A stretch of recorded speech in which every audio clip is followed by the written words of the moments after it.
Friends, ചീര കൊണ്ട് നമുക്ക് വളരെ സ്വാദിഷ്ടമായിട്ടുള്ള ഭക്ഷണങ്ങൾ കറികളൊക്കെ ഉണ്ടാക്കാൻ പറ്റും. പക്ഷേ ചീരയുടെ ഇലയില്ലാത്ത ഭാഗം, ആ ഒരു തണ്ട്, അത് മുറിച്ച് ആ വേസ്റ്റ് കളയുക എന്നുള്ളത് എല്ലാവർക്കും, അല്ലെങ്കിൽ നമ്മൾ ഈ ഫ്ലാറ്റിലൊക്കെ താമസിക്കുന്നവർക്ക് വലിയൊരു ബുദ്ധിമുട്ട് തന്നെയാണ്. അപ്പം നമ്മളത് ചീര ഇന്ന് വാങ്ങിക്കാൻ പോയപ്പോൾ നമ്മൾ ആ വാങ്ങിച്ച കടയിൽ തന്നെ അവരോട് ചോദിച്ചു, ഇതൊന്ന് ആ തണ്ടൊന്ന് മുറിച്ച് തരുമോ, ഇലയില്ലാത്ത ഭാഗം ഒന്ന് മുറിച്ച് തരുമോ എന്ന് ചോദിച്ചപ്പോൾ അവർ നല്ലൊരു റെസിപ്പി നമുക്ക് പറഞ്ഞു തന്നു. അപ്പോൾ ചീര നമ്മൾ തണ്ടോടുകൂടി നല്ലപോലെ കഴുകി വൃത്തിയാക്കി ആ തണ്ടിനെ മാത്രം, ഇലയൊഴിച്ച് ബാക്കി ആ തണ്ട് മാത്രമായിട്ട് ഇവിടെ മുറിച്ചെടുത്ത് അതിനെ നല്ല കഴുകി വൃത്തിയാക്കി വെച്ചിട്ടുണ്ട്. ഇനി ഇതിനെ നമുക്കൊന്ന് നന്നായിട്ടൊന്ന് ചോപ്പ് ചെയ്തെടുക്കണം. ഒരുപാട് ചെറുതാക്കണ്ട, എന്നാൽ കുറച്ച് ചെറുതാക്കി തന്നെ അത് അരിയുകയും വേണം. അധികം ആളുകളും ചീരയുടെ ഈ തണ്ടൊന്നും എടുത്ത് ഉപയോഗിക്കാറില്ല എന്നുള്ളത് കൊണ്ടാണ് നമ്മൾ ഈ ഒരു അറിവ് നമ്മൾ ഈ ഒരു വീഡിയോയിലൂടെ എല്ലാവരുമായിട്ടും പങ്കുവെക്കുന്നത്. അധികം മൂക്കാത്ത തണ്ട് വേണം എടുക്കാൻ.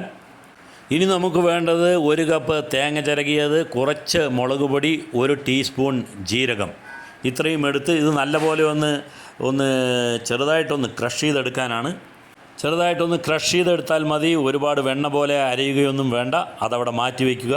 ഇനി നമുക്ക് ഒരു ചീനിച്ചട്ടി വെച്ച് കുറച്ച് വെളിച്ചെണ്ണ ഒഴിക്കണം.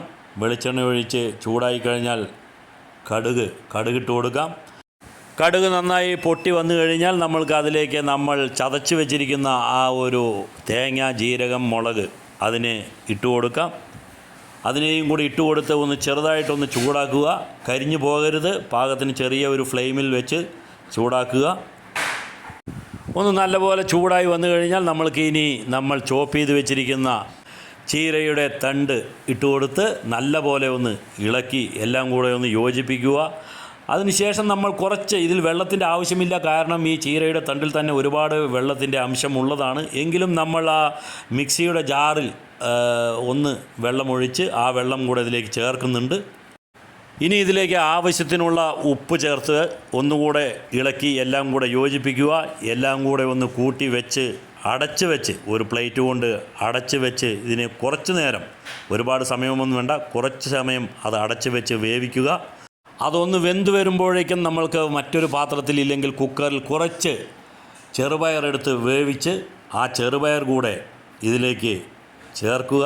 ചേർത്ത് എല്ലാം കൂടെ ആ തണ്ടും ചെറുപയറും എല്ലാം കൂടെ ഒന്ന് ഇളക്കി നല്ലപോലെ ഒന്ന് യോജിപ്പിക്കുക.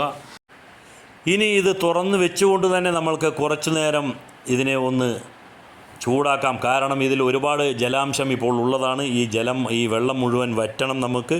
അപ്പോൾ ഇത് രണ്ടും കൂടെ നല്ലപോലെ ഒന്ന് മിക്സ് ചെയ്ത് കുറച്ച് നേരം തുറന്ന് വെച്ചുകൊണ്ട് തന്നെ അതിനെ തുറന്ന് തന്നെ വെക്കുക. ആ ജലാംശം, ആ വെള്ളം മുഴുവൻ വറ്റി അത് നല്ലൊരു പരുവത്തിൽ, തോരൻ പരുവത്തിൽ ആയി കിട്ടണം. അതുവരയ്ക്കും നമുക്കത് ചൂടാക്കണം. ആ വെള്ളം ഒന്ന് വറ്റി വരട്ടെ. ഫ്രണ്ട്സ്, ആ വെള്ളമൊക്കെ ഒന്ന് വറ്റി നല്ലപോലെ ഡ്രൈ ആയി കിട്ടിയാൽ നമ്മളുടെ തോരൻ റെഡിയായി. നല്ല സ്വാദിഷ്ടമായിട്ടുള്ള ഒരു തോരനാണ്. നിങ്ങളും ഇതുപോലെ ഒന്ന് ഉണ്ടാക്കി നോക്കുക.